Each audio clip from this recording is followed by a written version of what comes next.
Il y ait au moins un masque pour chacun des habitants de la ville et de l'agglomération des Sables-d'Olonne. Un masque pour tous les habitants des Sables-d'Olonne, donc, y compris les résidents secondaires, que le maire jugeait pourtant jusque-là indésirables sur sa commune en temps de confinement. On en vient à cette situation un petit peu particulière pour des sociétés de pompes funèbres du centre Val-de-Loire. Il y a une dizaine de jours, les stocks de masques d'un grossiste de Loir-et-Cher ont été réquisitionnés.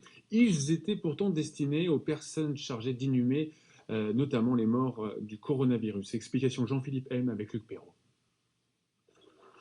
Depuis le confinement, Nicolas Fimot ne voit passer que des transporteurs qui viennent ou apportent du matériel pour les pompes funèbres. Le 17 avril dernier, à sa grande surprise, 4 gendarmes sont venus pour réquisitionner 225 masques de protection respiratoire. C'est ce type-là.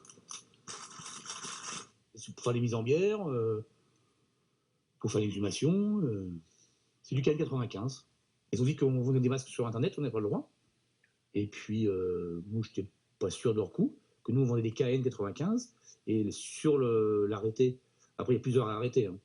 Donc, c'était FP2, FP3, les N95, les N100, il y a plusieurs références, mais pas pour d'autres problèmes.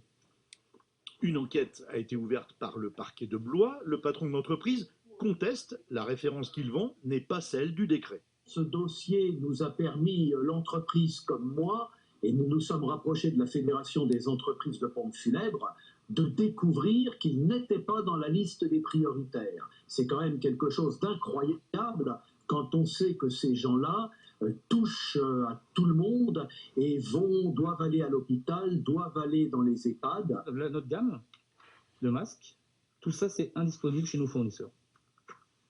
Tout ça. Les entreprises de pompes funèbres sont dans une situation impossible. D'un côté, la préfecture leur demande plus de protection pour les salariés, et de l'autre, l'État réquisitionne les masques très protecteurs, et il n'y en a plus sur le marché.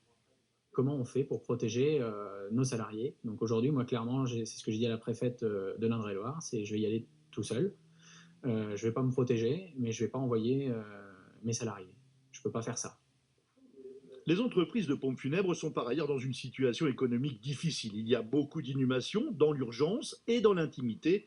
Il n'y a donc pas de chômage partiel, mais le chiffre d'affaires est en chute libre. Et je vous rappelle cette information à la mi-journée. Pour aider les commerces à passer cette crise, des collectivités déclenchent des plans de soutien. À Tours, le maire a décidé